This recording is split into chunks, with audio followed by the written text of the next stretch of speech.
Okay, hey everybody. Thank you so much for your patience. I'm Karen Edwards, evening anchor for Spectrum News 1 across upstate New York.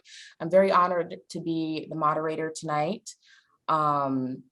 So everybody make sure you're muted, please, and let's get started.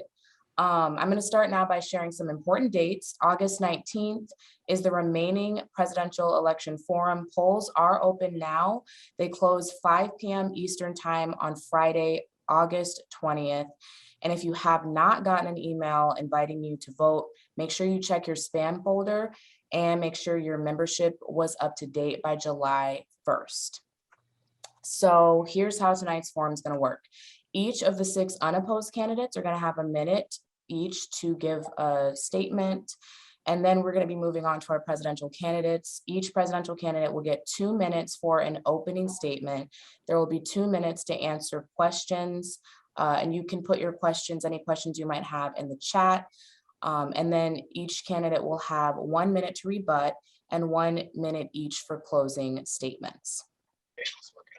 If at any point someone gets a 10-second warning, just please wrap it up at that point. And so we are going to get started now with our unopposed candidates. As I introduce each candidate, you will have your 1 minute to speak. And we are going to start with candidate for secretary, Madison Carter, investigative journalist for WXIA in Atlanta.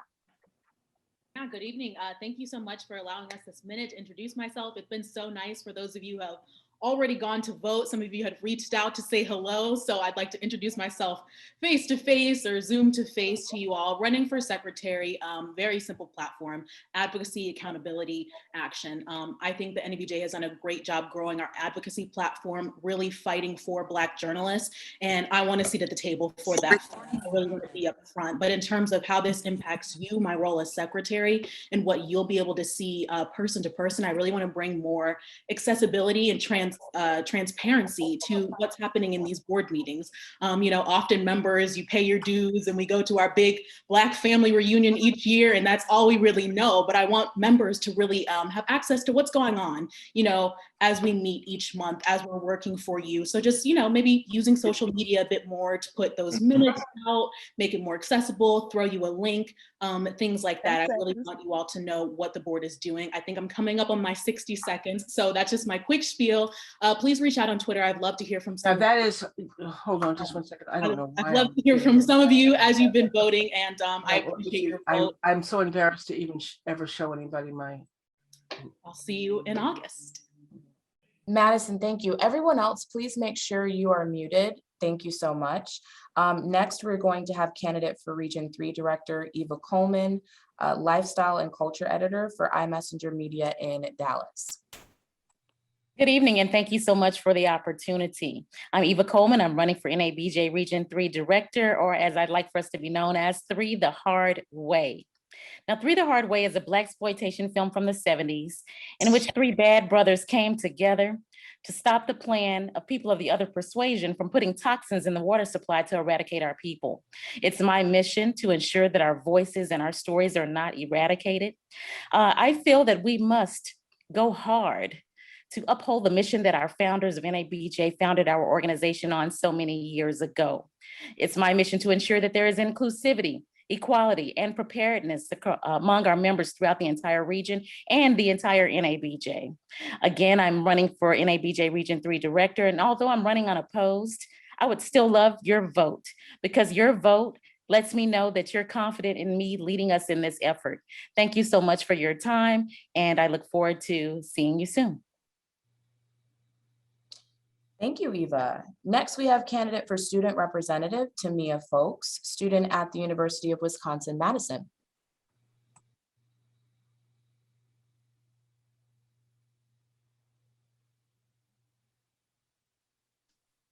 Tamia, are you there?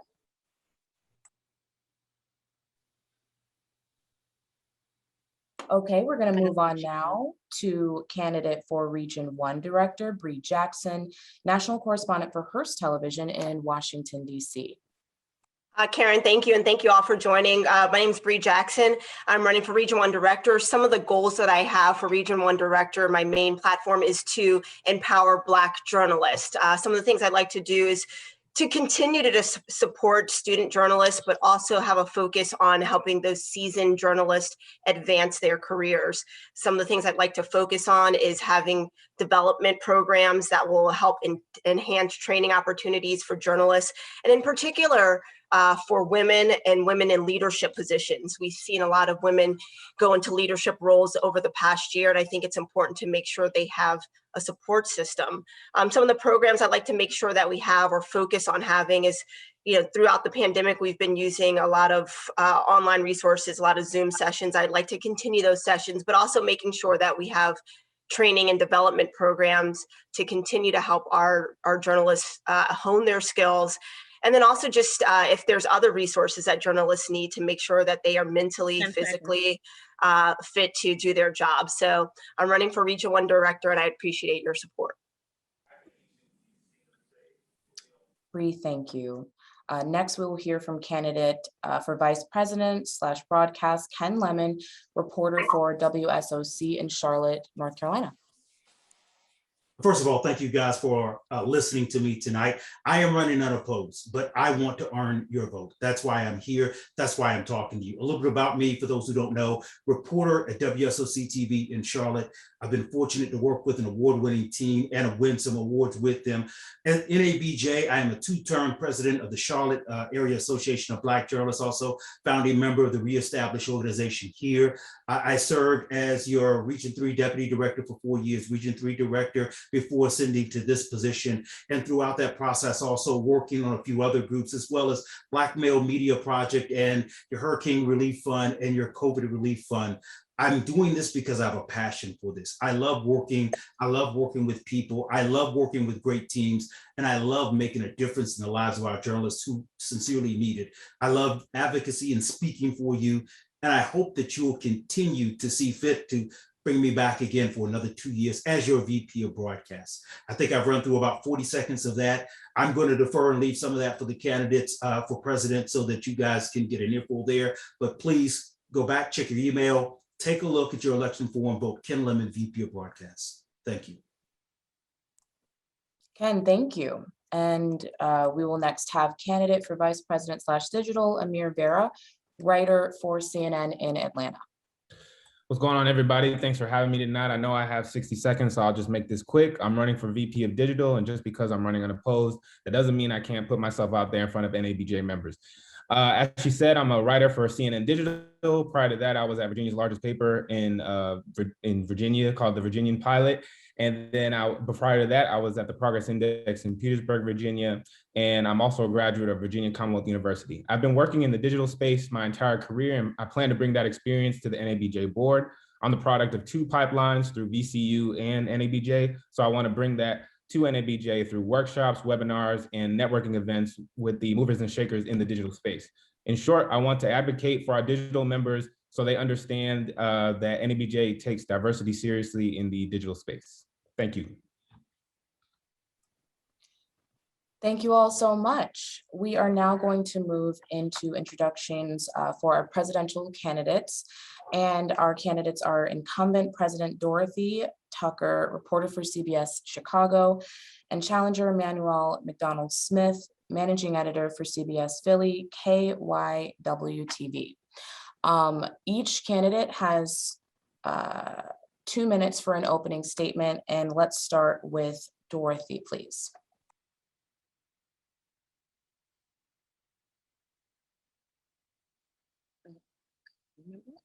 All right. Thank you. Thank you, NABJ family. It has truly been my pleasure to serve you the last 23 months of this fabulous organization. The best part about being president of NABJ is hearing from our members and realizing how much they value this organization. A few months ago, I got a DM from a young sister who was considering quitting her job. It was the death of George Floyd, so many others, the mental stress of covering a season of protest. It was just too much for her. And then she wrote me and she said she happened to see a post about an NABJ webinar on mental health for Black journalists. She signed up, she found the support that she needed, and she learned some coping skills. I'm happy to say that that young woman is still in the business today. This year, more than ever before, NABJ has been here for our members. It's been a tough 23 months, but despite the challenges of this global pandemic, we have not only persevered, in some areas, we have thrived. Hundreds of you have joined us virtually through a record 50 webinars to share, explore, learn, or just connect. We've held major events like the Salute to Excellence Awards, the Founder Celebration, 4 virtual regionals, all at no cost to our members. But the good news is that our finances are strong, and we've given $1.2 million in benefits to members through grants, fellowships, scholarships, and COVID relief funds up to $2,000. We've continued to focus on jobs by updating our job site to give managers direct access to our editor and producer database. We've made our mark in the advocacy arena and seen historic hires in marquee newsrooms, as well as at small companies and medium-sized companies. But perhaps the most significant achievement is launching our own news service, the NABJ Media Network. We're focusing on the Black community. We're going to hire NABJ freelancers. We're going to highlight the works of our members. This is going to be a game changer because this is going to generate a new stream of revenue for this 10 organization. seconds. This is an exciting time to be a part of NABJ. I would be honored to serve another term and represent the most respected journalism organization in the world. Thank you. Thank you very much. And now we will hear from Manuel. Good evening, everybody. I'm going to agree with Dorothy here. It is exciting to see everybody, all the members in this space tonight, members showing that they value the organization. I am running for NABJ President because I want to run an organization that values its membership. My daytime job is I am managing editor of CBS 3 in Philadelphia. Crazy job. And one of my proudest jobs, though, is I'm the immediate past president of the Philadelphia Association of Black Journalists. And really about 2 years ago, when I started as the newly elected president, I had one goal in mind, #level up. How do we give every member the opportunity to get the professional development and personal service they deserve as an organization, from the organization? We were able to raise over $150,000 in grant and direct funds. We were able to return a lot of that to members, including being able to even extend every chapter member's membership for an entire year with excessive funds that we were able to raise. And those are the type of decisions that you're able to do when you lead from the heart. Other things I'd like to see NABJ do, and again, I'd like to mention right here from the top. Listen, this isn't a job that I think that you need to do forever, right? I think we all know about the NABJ we want. We all know about the NABJ we deserve. And I'm here to tell you, we can have that now. In one term, I will have an organization that delivers real-time relevant trainings. I'll make sure that we have a member-focused board and leadership, that we get real-time workshops that get not only you excited, but your employer excited and future employers focused on you and showing that Black journalists are not only exceptional in that we have the ear of the community, but that we are the best trained and the best served and the best people to operate in newsrooms anywhere and everywhere. I want to support entrepreneurships in journalism and ownership because we are more powerful as a group when we own the stories that are told for and about us. We can do this all in one term. I think that, this is not necessarily about, hey, always disagreeing or even saying, hey, the previous board, and let me say at the beginning of this forum tonight, Dorothy, thank you for your service. We've worked together and collaborated on many different things together. We'll do that regardless of the outcome. I'm just letting you guys know there is a choice and there is a way that we can do this better and we can do it in this election and for the next 2 years. I look forward to convincing you of that tonight. Thank you. We are now going to be moving into our Q&A portion. Anyone, if you have any questions you'd like to submit, please put them in the chat. For now, I'm sorry. For now, I'm going to start, and I would like Mr. Smith to take this first question first. We have 6 unopposed board candidates this year. Should there be concern about this? Why do you think this is? And how would you address this? Starting with Mr. Smith.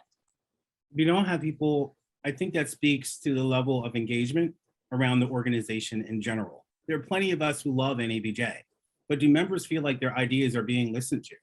Do we feel like collectively as an organization that we're actually doing things that are worth extra time to put into on top of already stressful work schedules and things that are going on? I think there is a disconnect between the established objectives of the leadership and what the membership wants.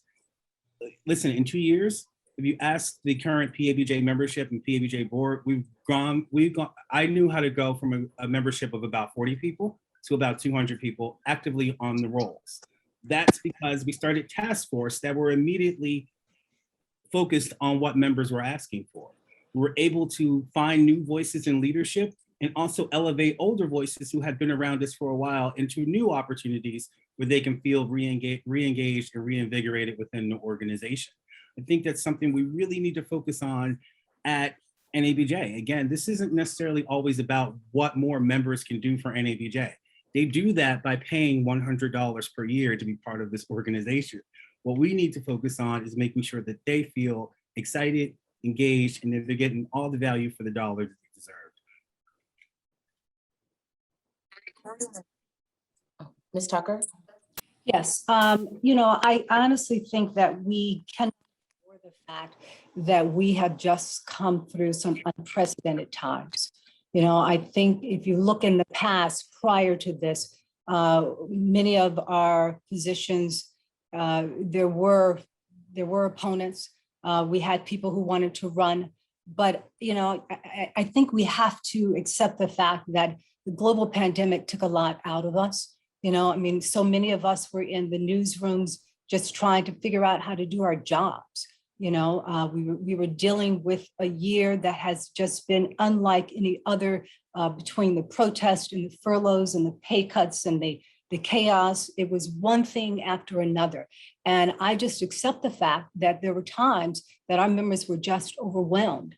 I think it was very difficult for many of them to make that commitment. If you look at our chapters, chapters sometimes had a very difficult time really trying to keep their members engaged. And it took a few months, for us to get on track again. So I applaud those who really stayed with us. I applaud our members who found the time to continue to commit to NABJ on a local level. I applaud those few who did step up to the plate and are running, even though they are running unopposed. I think you're going to see something very different in the future. I think the next time, especially based on the kind of year that we've had, the excitement is there. And I think you will see more and more people stepping up to run. Would you like to respond at all, Mr. Smith? I don't think that we can blame the pandemic for engagement that's not there. Listen, I came back to my hometown and watched it burn down in the middle of riots and got re-inspired as a journalist, as many of my colleagues and friends in this organization did.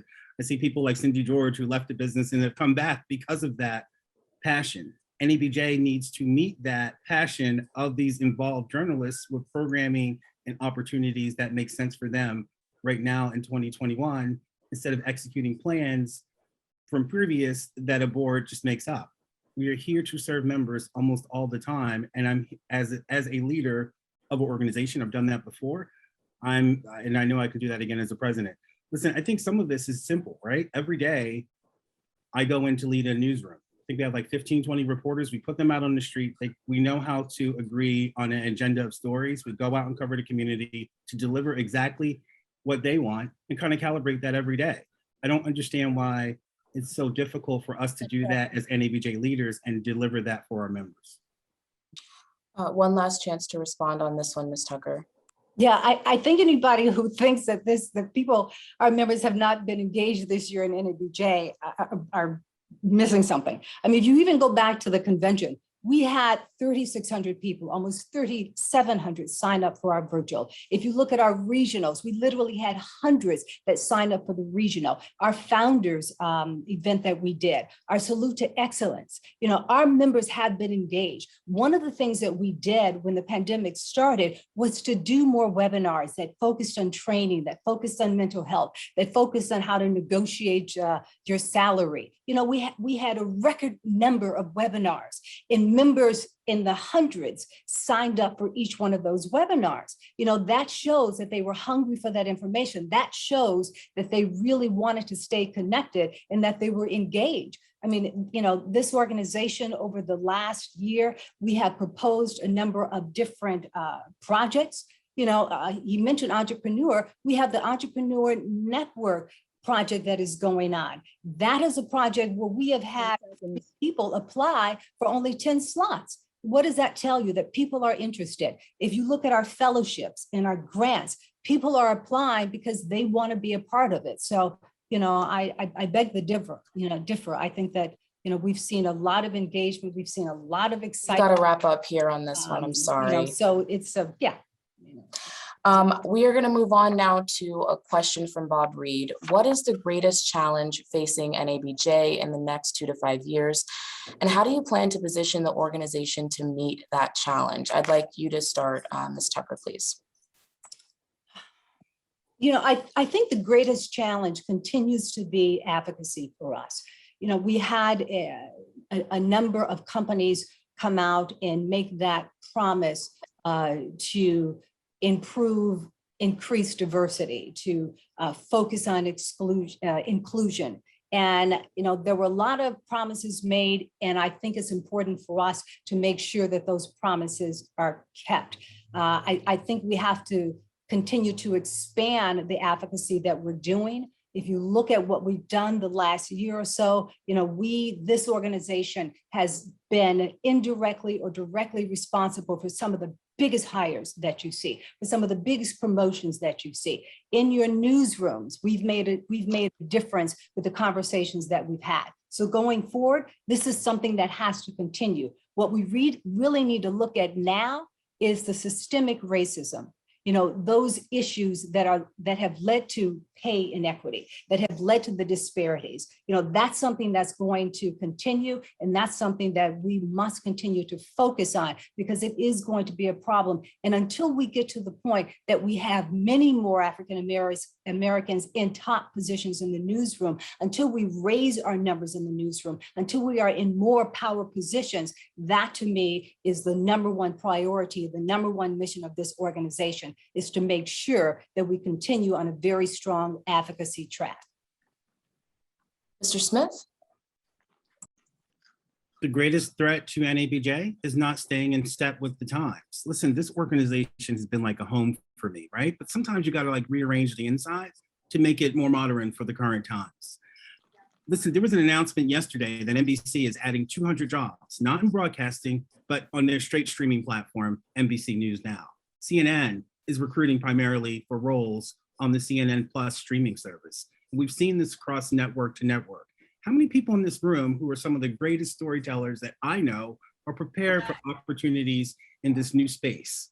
How is NABJ helping us as the professional organization that it is, giving us training, giving us perspective, giving us space in front of the folks who are leading this transformation into what the journalism will be of the future? I think there's opportunities for entry level, but there's definitely opportunities for leadership. We've got to make sure that our programs are focused and tailored toward them. We can't always just say, hey, we're going to give 100 workshops, but have them be the same workshops that we've had last year. Listen, this has been an amazing year for Black Level Up. We've got 2 Black women running broadcast networks. I was just talking to the the Dallas Association of Black Journalists. There's 2 Black women running newsrooms in Texas. Who ever thought that would have happened in print? Never. But how do we engage folks on that level? How do we inspire people to get opportunities like that? By having programs that's immediately readily available and accessible to them, and that is relevant at the very same moment. Would you like to respond, Ms. Tucker? Absolutely. I think if you look at the kind of programming that we have offered over the last year, you look at the programming that is coming up with our convention, you know, the training is amazing. When I talk about those 50 webinars, think about this. You know, these are webinars where we talked to we had master classes that taught you, you know, how to make that step to management. If you look at our upcoming convention, we have a leadership academy, you know, where we make sure that we focus on those executive producers and assistant news directors who are looking to become news directors, looking to become general managers. So we're making sure that we're focusing on the top in making sure that we have more people in management. NBC has an NBC University Academy that they're doing. CNN is offering something very similar. ABC is offering something very similar. If you look at our fellowships, we have a fellowship with Apple News. We have a fellowship with Political. You know, we have a fellowship with Facebook. These are real jobs where we offer people an opportunity to work with these various companies and learn. You know, so, you know, to say that we aren't offering this training, it's just not true. You know, we've offered Black press grants in order to give our members an opportunity to do the work that they can then produce themselves, or they can produce for the Black press. You know, we support our Black press that way. I mean, the list is long. You just have to go to nabj.org any day of the week, and you will see a laundry list of all the different programs that we offer and the opportunities that are available. Thank you, Ms. Tucker. Thank you, thank you. A chance to rebut, one final chance. Mr. Smith. And again, it's actions on what we take care of. I just saw a question in the chat about what's going on at CBS. Listen, I've been at CBS for about a year and a half. A lot of you guys know that both Dorothy and I both work for the same network. Network leadership approved both of us running. Why is that? Because in a year and a half, being a new guy at our network, I am one of the co-leaders of our national, actually international, Black Employee Engagement Program, B+. How does that work? Because I'm always engaged and ready to develop relevant opportunities. If you remember, my station was one of the ones that was unfortunately pointed out, well, I shouldn't say unfortunately, the truth doesn't come out, but in the LA Times article about having some struggles in that particular space. Hey, you know what? It's me who told my bosses, hey, you know what? This is opportunity for us to get it right. You're gonna hire me as a NABJ president. Then when I come in, I know how to do the job, but diversity and equity for Black people is one of my top priorities. And for me to be able to be a top voice on that, to empower opportunities, not only for the journalists I'm in charge of, but for other people who interact with my newsroom, who come into my newsroom, for the people that we cover, is something I'm hands-on about every single day. And so delivering relevant programming is not hard. You just got to start with your heart and do the right thing every single day. On now to another question, this one from Dave Jordan. What will both of you do to make sure reporter salaries increase? Journalism salaries haven't increased in decades, and so many reporters have left the industry because of it. Mr. Smith, if you could start with this one. All right, so I want to say that number one, first of all, I do think that reporter salaries are going to be increased, but I want to be truthful in the sense that I don't think that the NABJ president or the NABJ board can push for that alone, right? So we need to do that in partnership with other organizations. I also want to say in the sense too, we encourage that when we have proficiency and stuff like that. Quick example, and I know that we put so much focus on the NABJ career and convention fair, when everybody, no matter what level of experience, no matter what you've done in the industry, all has to show up to a table. I know that many people in this room, you are not going to get the offer you deserve by standing in somebody's line and talking to a stranger across the table. When CBS recruited me from NBC to come to CBS, they started by coming to the PABJ Christmas party. They started by coming to the PABJ Awards, other events, getting to know me, getting to see me in action, and then them having a relationship that led to recruitment that started to lead that. A lot of the Black leadership in Philadelphia has come from that PABJ membership, from those relationships that we've created with other companies in that sense. And for us as an organization to say, hey, we're not always interested in how you engage people on an entry level. It's great when you do it, it's definitely important, but how you are employing, empowering, and retaining journalists of color. I think fellowships and grants are nice, but as an NABJ president, I'm going to be focused on full-time jobs that pay well with benefits for journalists. And that's how we even the bar in that sense. We can't just take what people offer us. We need to make a stand and demand and set some standards for Black journalists. Ms. Tucker? Yeah, first of all, fellowships are full-time jobs. You know, the opportunity to work at some of these companies, it gives you a leg up. You know, if you look at just the history of the kinds of programs that have gone on at the LA Times, that have gone on at CBS News, that have gone on in some of the other major newspapers and television stations, it is not uncommon to have an apprenticeship. It is not uncommon to have a fellowship that pays you, that gives you that opportunity to learn. But when it comes to pay, some of the issues are when you start with those fellowships, when you start with those apprenticeships, when you then transfer to the full-time job, it makes it very difficult for you to be on the same pay scale. So that is something that I am looking at. That is something that I will continue to look at, to make sure that just because you start off as an apprentice or a fellowship, that you then get the equal pay that you deserve if you had just come in to have that job, you know, right out the door. The other thing in terms of jobs is we can fight for this. I've already reached out, for example, to the union, because in my opinion, the unions are complicit. You know, they know that we don't make the same kind of monies our white counterparts make. They know what the salaries are. You know, they know what the pay is. But I think sometimes, you know, they kind of sit back and they accept that. So I have gone and already spoken to some union leaderships and said to them, I want you to do a full report. I want a full status report on how much people make in this particular industry, how much people make at this place, so we can compare, and then we can take those facts, we can take those figures to the management, and we can say, this is wrong, this is unfair. And we can start a campaign that begins to say, pay us the same thing that you pay others. You know, if you saw that report from the Arizona Republic, you know, the News Guild did a report and found out that the reporters there were making $25,000 less than their counterparts. That is unacceptable. 10 seconds. That we will fight to change for print, for digital, for television. You know, that to me is the hot button for us to start working on now. And as I said, I have already started having those conversations because, as you can see, I'm a little passionate about it, and it just makes me very angry. Mr. Smith, a chance to respond. I mean, disagree. Dorothy, this is one of the points where we disagree on policy, right? Because I think when we say, oh, when you start from fellowships and it's hard for you to grow, why are we pretending in this phone call that NABJ members are not ready for opportunity? There's plenty of mid-career professionals and opportunities of jobs that Black journalists here deserve. I never forget, we had a call with some employees with me at work, and we were trying to figure out some things at CBS, and we were having some conversations, and yes, they've done a good job at trying to address a lot of those issues.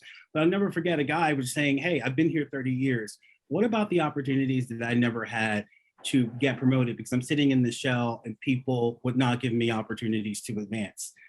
As a president of the National Association of Black Journalists, it is okay for us to set the line, to set the standard.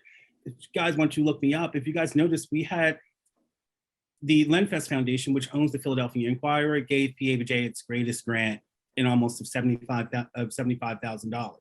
We were in open fighting with that organization because the Inquirer didn't pay Black journalists in the right way they deserved. You don't need studies to have pay equity. You don't need to have sponsorships and opportunities. Just pay them in the right way. And that's what we will demand as an organization and a leadership. If we just set the standard, people will meet it. There are other people who go right into newsrooms and don't have these salary issues. It's inappropriate in 2021 to let them continue. And let's just stand together as an organization for get better pay, better opportunity, and better support for Black journalists all across the board. Thank you. Thank you. I think that there are some, when you look at the graduates who are just getting out of school, you know, when you look at those who are just getting out of college, sometimes they need those fellowships, they need those kind of apprenticeships in order to get that first job, to get that experience. So I am not going to dismiss that at all. You know, and as you well know, you know, we fight hard to make sure that we have Blacks in top management. We fight hard to make sure that all of the companies are hiring at that middle level and at that top level, because the power is at the top. And you know, we fight hard for that. I'm sorry, Karen, go ahead. No, I wanted to make sure you had a chance to rebut, and you have. We're going to move on to our next question now. This one from Kenya Hunter. How does the National Association of Black Journalists plan to advocate for journalists on the local level? I often see the association speak on behalf of more well-known journalists, but do the candidates plan to empower local chapters to have an accountability leg? And I would like to start with you, Ms. Tucker. I mean, quite honestly, we already do that. We held a chapter day in January, and one of the most important things that we did was to have our chair of the media monitoring committee come and talk to chapters. He is available when chapters have an incident in their city to help write those statements, to help guide them on how they should respond. Because some of the larger chapters, they know what to do. But many of our small and mid-sized chapters, they don't necessarily have these issues all the time. So they need help. And NABJ on a national level is there to help them. The other thing that you have to realize is that this board, I mean, we just don't deal with the big ones. You see the big ones because they're public. You know, if something happens with ESPN and ABC and CBS, you know, it's out there and it's public. But believe me, there are literally, because we have a spreadsheet, there are literally dozens of companies that we talk to behind the scenes. You know, I've had conversations, and you haven't seen this posted. You know, I've had conversations with Intercom Radio, with the Cleveland Plain Dealer, Bird, with Reuters, and sometimes it's dealing with one issue. Sometimes it's dealing with the newsroom issues. If the board, you know, our VP of broadcast, our VP of print, same sort of thing. They are doing a lot of behind the scenes work, and we're working with these companies on behalf and advocating on behalf of our members. About a year ago, we put something out called the media complaint. Thank you. That's time. Okay. Mr. Smith. Your question, Karen, was how we were going to support local journalists. You know what? I believe that NABJ made a mistake last year in all of our Salute to Excellence awards when we did not highlight one local journalist who, of the hundreds who put their lives on the line during George Floyd protests in almost every major Black city across this nation. Could you imagine what a national honor for you be? I mean, listen, I know that we focus on a lot of national journalists, and listen, they do amazing work that deserves credit, right? But what does it mean when we say to a journalist in Atlanta or a journalist in St. Louis or Cincinnati or other smaller markets that you're doing amazing work, right? What does it say to the other journalists who start to look at them as an example? Local news is where people do 10 to 12 hours regularly. Ken Lemon can tell you that as the vice president of broadcast. It's the same in print. That's where the work is being done. That's where we're really impacting our community. So highlighting them and making sure that we are highlighting, spotlighting, and encouraging them is what NABJ should be doing 100% of the time, and not just focusing on the national headlines in which we can get benefit from a press release about what we're doing on that. The second thing is that we can't be in close relationship with problematic companies. Dorothy says, hey, we're going to talk to Disney, we're going to talk to ESPN, and work out all their diversity issues. But this is at the same time we're taking big checks from them, and all of us had to sit through a virtual convention that was led by Disney and ABC. What does that say about the standards we're setting for us and our organization when that is the case? I'm not saying ban them. I'm just having Thank you. Be real with them and have them set with the standard. Ms. Tucker, an opportunity to rebut. Yeah, first of all, the facts are wrong. When we do a salute to excellence, it's based on the prior year. It's not based on what happened last month or the month before. I think sometimes we forget But that. it didn't happen the year before, Dorothy. Like, No, I think happened on the prior. It happened last year to the Black community. Mr. Smith. And to the Black journalists who had impact. Mr. last Smith. year. I did not interrupt you. Please respect me, okay? Thank you. I don't think it was disrespect. I just Excuse think it was. Mr. Smith, impactful to please. Can I the just have a Black little community respect? last year. Is it Each a little bit? candidate gets 2 minutes to answer the question and 1 minute each to rebut. Okay, so I think my 2 minutes starts over again since I was interrupted. The thing that we have to remember is that, as I was saying, that it's a year in review. And if I can tell you that there are a number of young awardees that will be made this year because of what we saw in 2020. The other thing to your point of us having relationships with different companies and, with taking money from Disney and then turning it around. I'm not quite sure what he means by that, because the fact of the matter is, even though we have a relationship with Disney, it does not preclude us from making sure that that company is doing the right thing, making sure that we address the concerns of those members at ESPN who are concerned about the culture there, who are concerned about the lack of promotion there. It doesn't make a difference. Disney is going to be there, and if Disney wants to pull out, or any company wants to pull out, that's fine, because that is not going to stop us from representing our members and demanding that they're treated fairly, demanding that the organization focus on retention and focus on fairness. One final opportunity to rebut, Mr. Smith. Listen, I think as an organization, we need to be proactive. NABJ benefits with the large board, a vice president of broadcast, a vice president of digital, a vice president in print. We should not be waiting for the LA Times or other organizations to let us know that there are bad newsrooms out there, or that not listening to members when they say, hey, I have a tough time, or not a fair shake over there. We have got to be proactive about these issues all the time and not just respond to the ones that get up into the headlines. It's kind of too late when NABJ does that. It's almost like, in the sense, like we send out statements that almost like re-trigger the memories for those folks, because now we're letting the whole world know about the bad things that happened to them. Why don't we attack them early and often and be in constant relationship with these organizations so that we are not escalating things to that level? I find that half the time, a lot of these managers want to be accountable. They need a partner to help them be accountable, to enable best practices. And sometimes they want their advice. Hey, I always told the leadership of the newsrooms in my town, my job was not there to be your diversity consultant, but I was here to let you know when your house was on fire. And do we put this out together, or do we find another way to attack these serious issues? Most of them want to be in the mix with us, as long as we set the standard for the journalists who are members of our organization, and for the coverage and to make sure that we demand the coverage that Black communities deserve. Okay, we're moving on from this question, but we will continue this conversation here because many people in the chat are asking about the information. I'm sorry, Karen, can I just respond? Because that information was wrong. If you look at when I got into office, one of the first things we did was hold a board meeting in Los Angeles. We had not been on the West Coast for a long time. We went to LA and we spent what we called a day of advocacy. We spent an entire day. We broke the board up into delegations. We visited about a dozen newsrooms that we had never encountered before. We went to every affiliate, every O&O. We went to radio stations, we went to PR firms. That is because we were being proactive.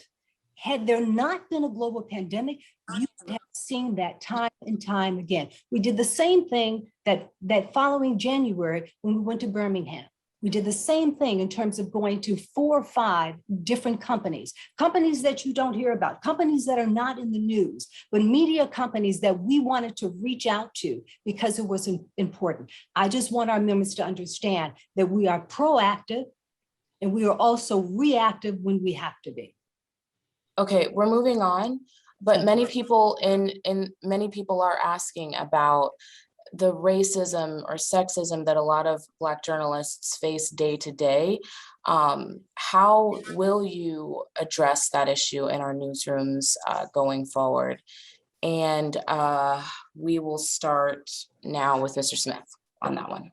You know what? I think that NABJ has a big opportunity in that space to speak more about the coverage. I personally had an issue with how NBC portrayed the Sha'Carri Richardson interview. Why was that young woman in one of the worst moments of her life interviewed on the Zoom interview?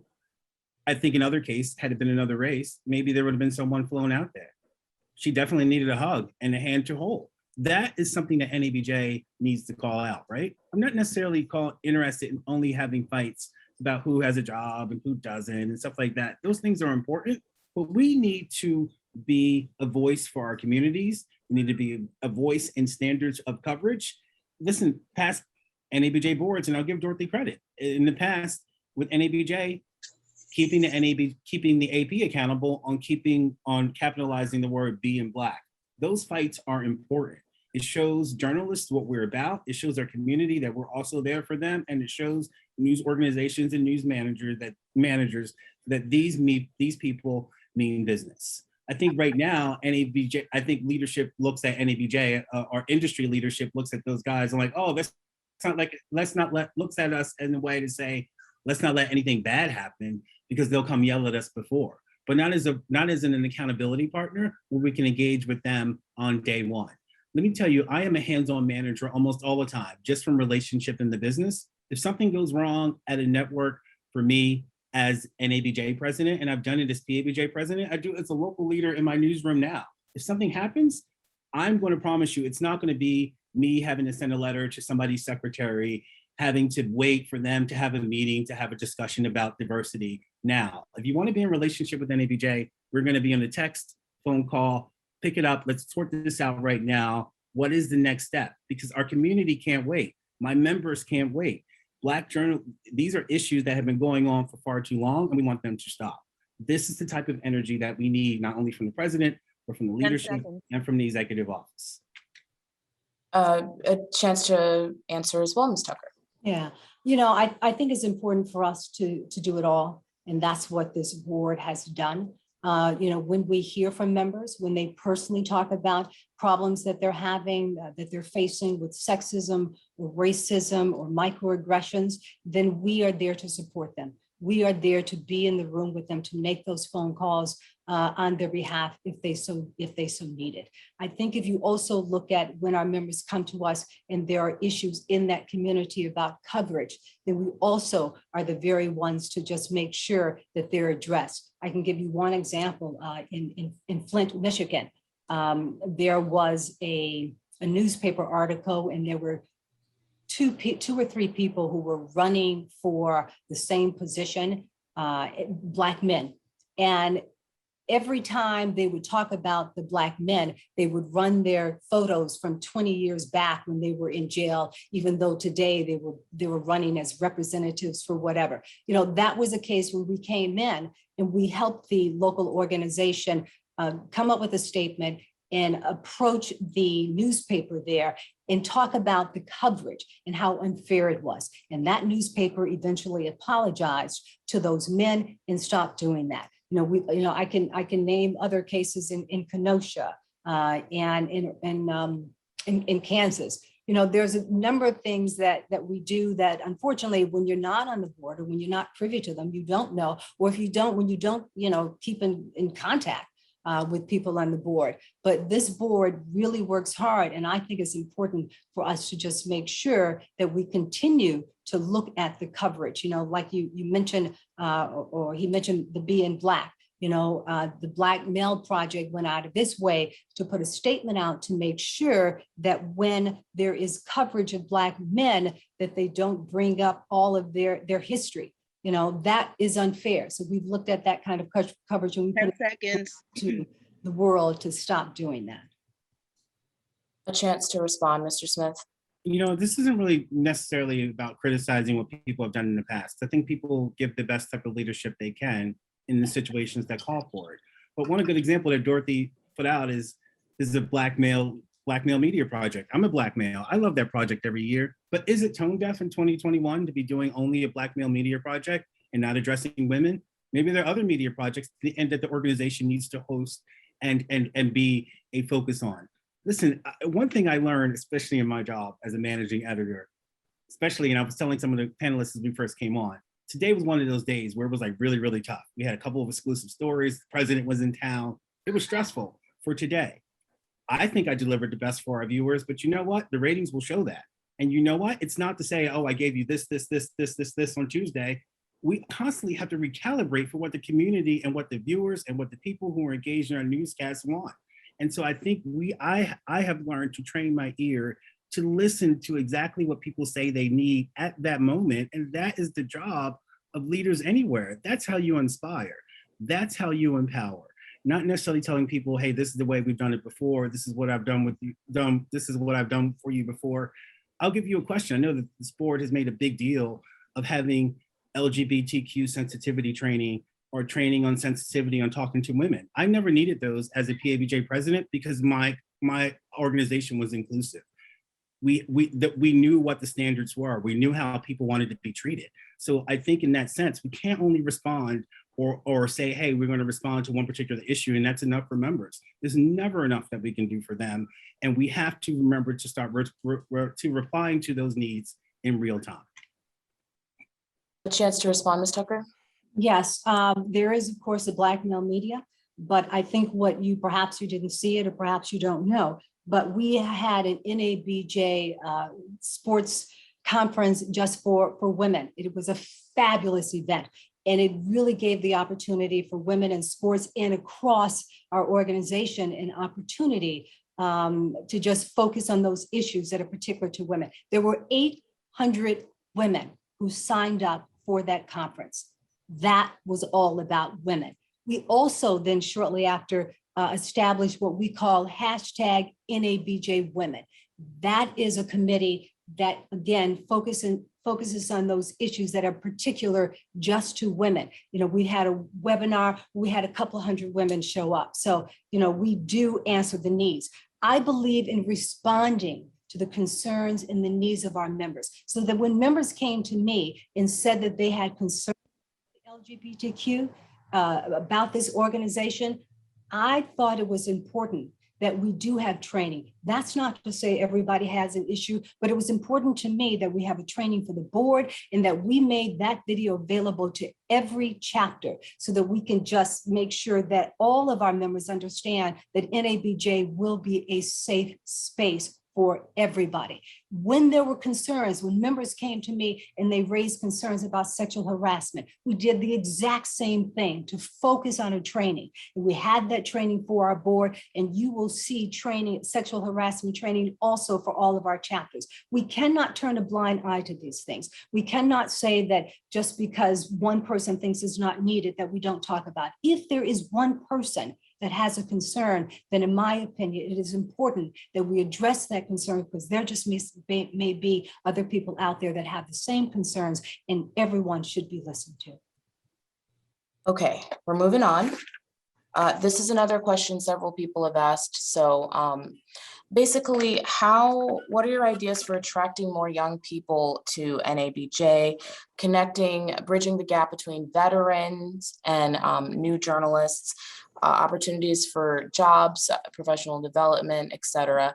And Ms. Tucker, I'd like you to take this one first, please. Yeah, you know, when I came into office, one of the first things that I did was take a look at this organization, because I wanted to make sure that our young journalists felt included and that they had a pipeline. So that if you looked at that first year, every chair, there was a co-chair, and I made sure that the co-chair was a millennial. You had a veteran and you had a millennial who was the co-chair for the convention, who was programming chairs for our student projects. I did the same thing this year, again, so that they can get the experience and become leaders in this organization. You know, if you look at the entrepreneur network that I was telling you about, I made sure that we had a veteran and that we also had somebody young, so that we could have 2 people in charge, but that young person, again, would have an opportunity to grow. When you talk about just the outreach that we've had for young journalists in particular, I'm a big supporter of the Millennial Summit. We have made sure that year after year, that is something that continues to grow. The sweet spot for the Millennial Summit is just that, is those who've had maybe 5 or 7 years of experience, maybe 10 years of experience, but veterans are also welcome because the training there is simply amazing. The basic boot camp for those Gen Z, you know, for our members who are a little bit younger. The basic boot camp is something that we are going to do this year again in Atlanta. In February is when it's being planned by our VP of Print. That is to focus on the young, but at the basic boot camp, we also think that it's important to have a kind of a master class for veterans. If you look at the convention this year, go through the list and you will see that there are a number of master classes that we are having for investigative journalists, you know, for people who've been in the business a long time. We have a leadership academy that is, again, aimed at making sure that those who are at the top, that we are serving them as well. If you look at what the print task force is doing, and you 10 seconds. Digital Task Force is doing, they're having master classes about management that are aimed at the veterans. So, we make a point really of making sure that all of our members are served, and we will continue to do that. Mr. Smith? You asked about the real dangers of NABJ. I think we have to be truthful about not just the members who are in this room. It's about the ones who are not in the room. Look all around our newsrooms. We know colleagues and friends who don't even bother with getting an NABJ membership every year. They say because NABJ has too much drama. That's true. We can work on that together as a group. They say NABJ is not relevant to me. We don't have programming that makes me excited and wants me to get involved. I think how we sell and market what we do. Listen, this is the year, again, that we've got 2 Black women leading newsrooms in Texas and print. We've got 2 Black women leading broadcast newsrooms. Never ever thought I would see this in my life. And so when you look at the convention e-blast that comes to your email box, it's like I get it at work and it's like, oh, okay, all right. I kind of see like, hey, they've got those 2 women in broadcast. That's pretty cool. But then right next to them, you've got people from Real Housewives of Atlanta and other entertainment personalities, not people there to talk about content, who are doing amazing things. So much of our work is going on with digital. Do you not think that anybody from Instagram or Twitter wants to address NABJ? They do, but we're not reaching out to them and making sure they engage with our members. Do you not think that people from iNews or Sony or Avid want to talk to our members? They absolutely do. But we're not focused on delivering programs like that for our members. Those are the opportunities that people want to get into. Those are the things when you whisper in your boss's ear and just says, hey, you know what, you gave me that day off and I've got some iNews tips and now I'm going to incorporate that into my rundown. That gets him excited about letting you engage even more with NABJ and encouraging others around you to do the same. We have got to recalibrate what we do for our members in 2021. It's what they deserve. It's an easy job to do. I know how to do that in 2 years. Again, I'm not putting down what we've done in the past. What I'm saying is there's a better way to get it done. And I know that we can give this to our members over the next 2 years. It only takes 1 vote to get started. A chance to respond, Ms. Tucker? Well, I'm not quite sure what Manny is looking at. The Real Housewives, I don't know about any of those things that are at our convention or we're at our convention. If you look at it, we are having all of those women who have been who are in those top positions. There are workshops, and you will hear from them. The Dallas and the Houston leaders, editors, we will incorporate them because we can dime. I think if you look at the sessions, and some of them have been promoted, they talk about training. They talk about digital. They talk about data. Those are the things that we're focusing on this year, because as we always do. And when it comes to membership, we are going to launch. Well, I'll tell you about the membership thing, because I think if you look at just this last year, people are signing up, but we will be doing much more to attract new members in the future. A final chance to respond if you'd like, Mr. Smith. Dorothy, I think maybe you should go back and read some of the things. I'm just saying there's a lot more entertainment names that were on this list other than business and journalism industry names. And that if that is the intention of the organization, then that is what we should be promoting. I'm not saying we don't have fun, but what is the #1 reason people pay $100 to be part of this organization? They want to be engaged as professional Black journalists. Let's make sure we give them the opportunities they deserve from the very beginning. Okay, we're moving on to another question now. Another one from our chat. Your thoughts on the importance of Black press and its members. Too often NABJ looks down or overlooks our value. What will or can NABJ do to help our professional growth? Mr. Smith, if you could start with that one. Let's say 2 things about the Black press. And again, my key statement, you guys will hear me say this all the time. The Black community is stronger when we own the stories that are told for and about us. And NABJ should be all day, every day, about supporting a vibrant, strong Black press industry.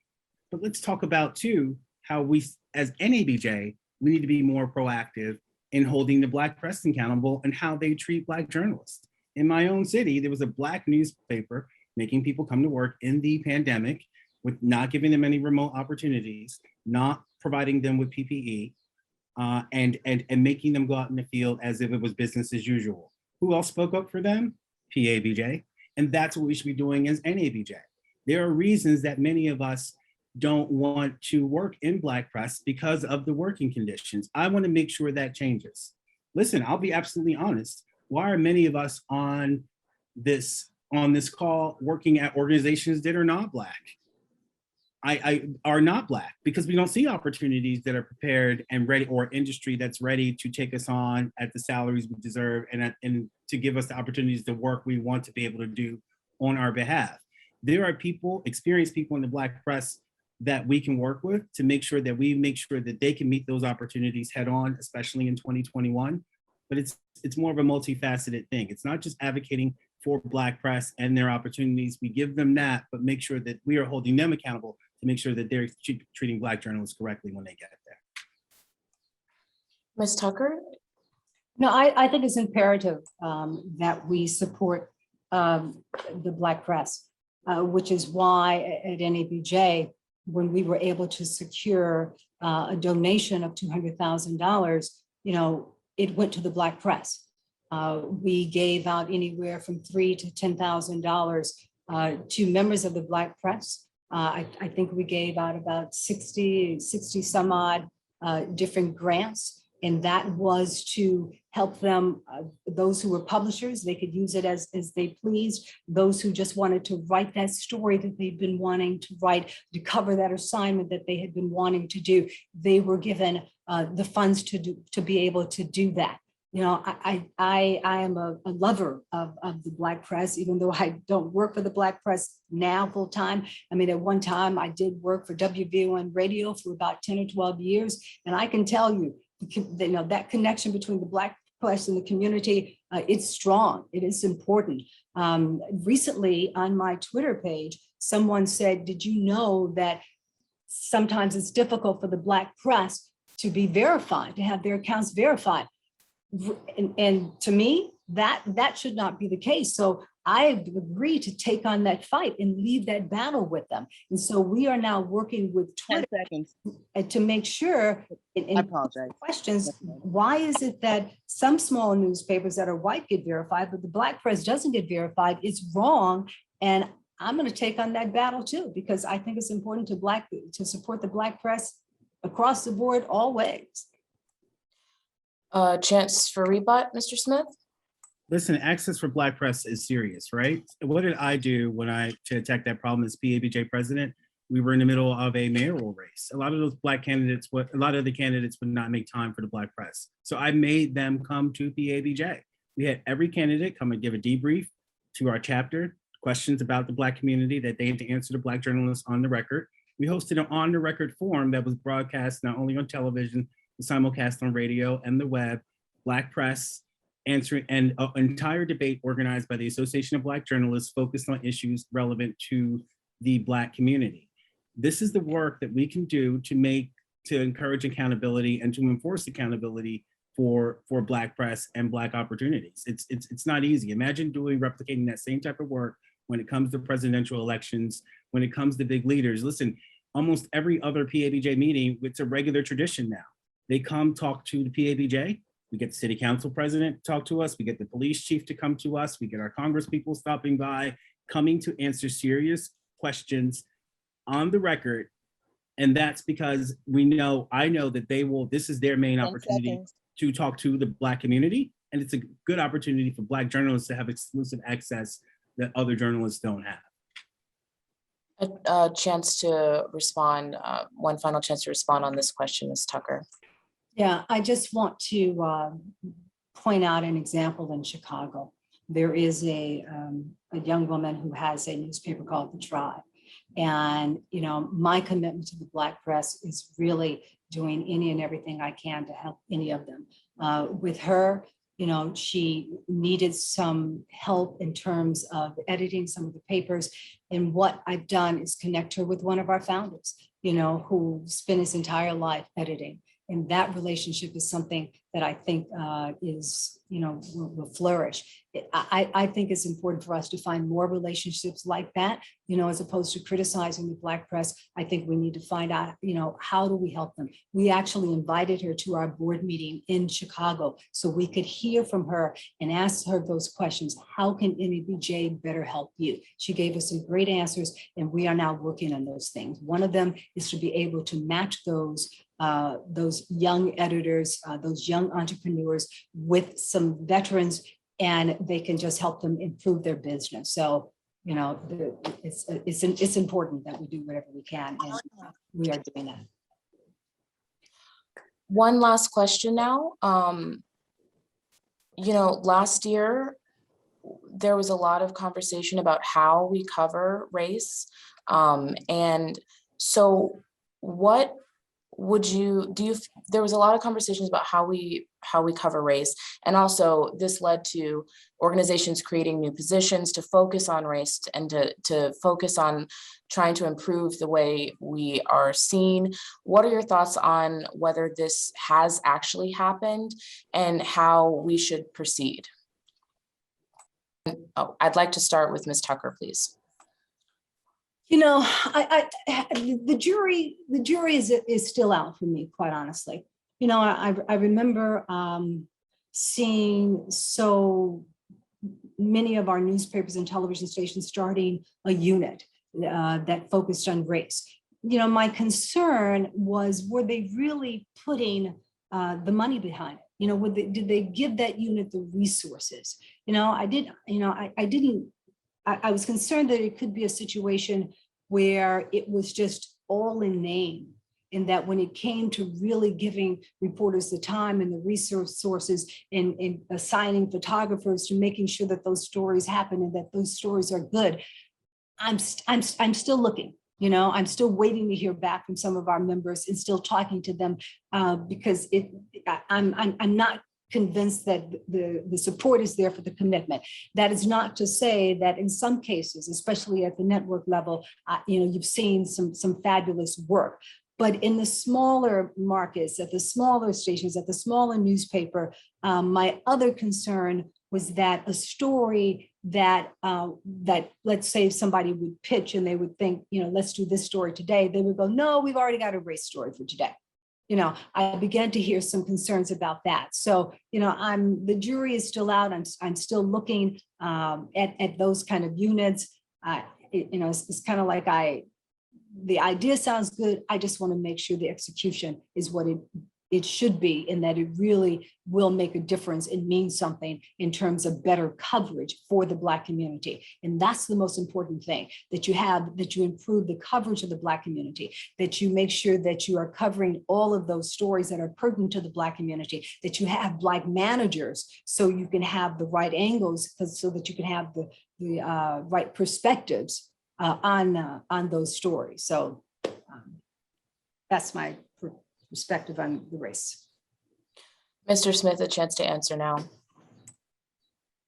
In answering that question, I want to go back to the young woman that Dorothy mentioned, who runs the tribe. She was in class with me with the 2019 NABJ, the last NABJ Leadership Academy. Listen, that's Tiffany Walden, and if you guys haven't checked out the tribe, it's not a newspaper, it's actually a website, and I highly recommend you guys all check it out. She publishes it well. She's a dynamic young woman who felt like traditional media was not covering the Black community adequately in Chicago, and her and a partner kind of went on their own to build the newsroom. They demanded access to a mayoral debate. They demanded access to officials, folks that take them seriously. We as an organization have to value people like Tiffany. I don't think it's enough to say, oh, we invited Tiffany to the board meeting. Why isn't Tiffany, as an entrepreneur, a journalist, a person who hires other young Black journalists, why is she not more engaged 24/7 on the NABJ level? Why are we not doing things to support people and making sure that we're engaging, encouraging, and supporting folks like that in our newsroom and within our organization? That's the question of what we need to be doing. Again, I'm not criticizing what we've done in the past. I'm saying that we can do it better. There are opportunities not only for us, again, to advocate for when things go wrong in newsrooms, but be an example for how you get things done right, to make sure that we elevate the voices, not only the Black journalists who work in these newsrooms, but also the voices of the community who tell us every day where we are missing the mark. Listen, we don't get it right every day. That changes for every different community. Who are those voices in those spaces, in those newsrooms, in those communities that we can elevate and do together? One thing I'm particularly proud of at PABJ with the Inquirer, we weren't necessarily able to get as many hires as I like, but you know what? PABJ members lead the editorial pages now at the Philadelphia Inquirer. Do you know why? That's opportunities that we were able to curate for them to be able to do that. PABJ members are a go-to resource on most of the radio shows in the city of Philadelphia because the organization elevated our members and made sure they were ready for those opportunities to be able to do that. One of the things we did, and when there were big issues in Philadelphia, is that we opened a community newsroom. We say, hey, here are Black experts that cover these communities all the time, that they can collaborate on one night, especially election nights, on their coverage, but that their voices and their work could also be exposed.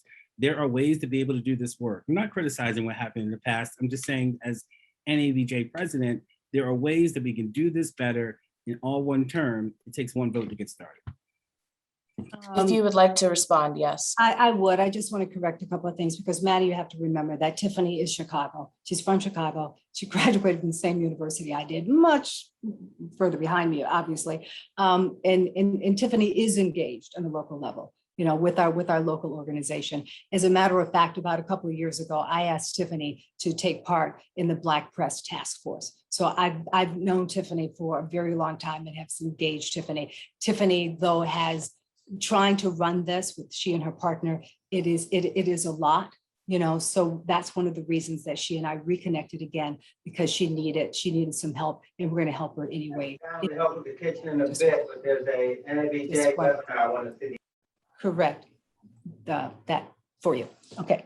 You know, so and that is the sort of thing that we think is very important. One of the things, the Tiffanys of the world, we did reach out to them and ask them to become a part and to join the Entrepreneur Network.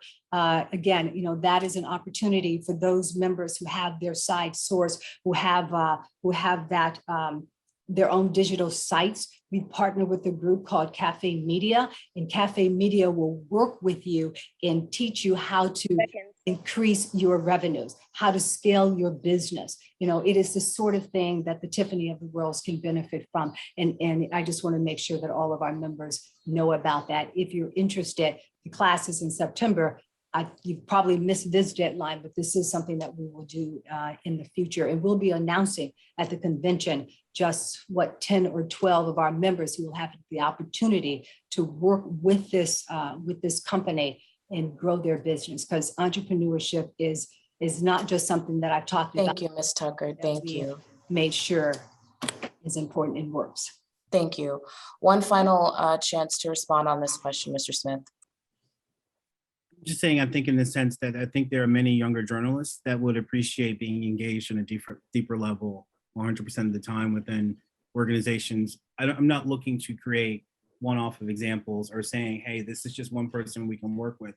We can create that opportunity on a board-based level. I'm excited that, again, I had 8 members of a board who came in with me. They all got promoted in their individual roles as jobs. Even one retired member is now one of the most powerful city leading most powerful city local media board after serving on PABJ. That's how you create opportunity and engagement on the broad-based level. I think you see members on a many different levels. You've seen there's been a constant level up in Philadelphia because we were able to engage members on every level of their career and get them into opportunities that got them to the next step. We don't have to do this in one-offs. We don't have to do this in individual sessions. We as an organization can meet the needs of most of our members by just calibrating and listening closely to what they need, what they want, and being able to deliver that in real time for them. Thank you both so much. That concludes the Q&A portion now, and we could not get to all the questions, but thank everyone for all their questions as well. Finally, we're going to be ending with your closing statements, and I would like for Mr. Smith to start off, please. wanted to thank everybody for this time. I know it's been almost an hour and a half, but listen, you guys are the most committed of NABJ, and I appreciate you guys for listening to my ideas. My favorite part of this campaign has not only been having an opportunity to talk to many of you, but also to listen to your ideas. I don't have all of the ideas. What I'm saying is that I think as a president, I'm a good listener. I'm an action-oriented person. I'm a hands-on person that leads with heart. And that's what we need most now in a 2021 NABJ. I look forward to being able to talk with you guys more in the next forum and beyond. The social media, the email, manuelsmith@gmail.com is super easy to remember. Let me know how I did tonight. You got questions about what we can do better or what you'd like to see going forward? I want to wrap those into my platform going forward. There can be a better NABJ today. It all starts with one vote. Thanks for your time, everybody, tonight. And Ms. Tucker with your closing statement. Yes, thank everyone for signing up and listening. I miss you. You know, I miss NABJ. I've had a presidency where I haven't had an opportunity to touch very many people. So, you know, it is great to connect virtually, but I can't wait until we can meet in person. It has been a pleasure. It has been an honor being your president. And if you honor me with a second term, in addition to focusing on many of the projects that I mentioned, we will launch a major membership drive. We're going to offer our chapters and our current members new incentives to bring in those who qualified. We want to bring back those members who have let their membership lapse.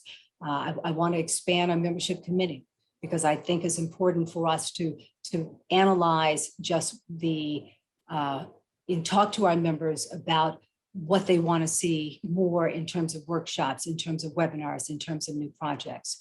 There are a lot of reasons to join the NABJ family, and I want to tell our story around the country and around the world. And most importantly, I want to expand my advocacy outreach and address the systemic issues that have led to things like pay inequity, unfair treatment, the lack of opportunities, and other disparities in our newsroom. I mean, after the death of George Floyd, as I mentioned, news managers, they pledged to focus on diversity, inclusion, and equity.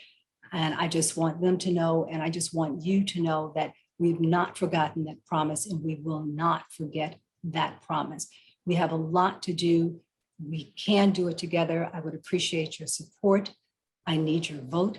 Please follow me on social media, or you can email me. Many of you know my phone number, but if you don't, email me and I'll give it to you. More than happy to answer any of your questions. Thank you. Thank you both. That has been our candidates, incumbent President Dorothy Tucker and challenger Manuel Smith. Thank you all so much for tuning in this evening for this forum. A reminder now that August 19th is the remaining presidential election forum. Polls are now open. They close 5 p.m. Eastern Time, Friday, August 20th. If you haven't gotten your email inviting you to vote, make sure you're checking your spam folder and that your membership was up to date by July 1st. Again, thank you very much. I'm Karen Edwards, anchor at Spectrum News 1 in upstate New York, and I appreciate the opportunity. Thank you, Karen. Thank you. Good night. Nice work, Karen. Nice work. And Melanie and the committee too. Yes, Thank you guys the so whole much. committee. Thank you, guys. Good night, everybody. Good night.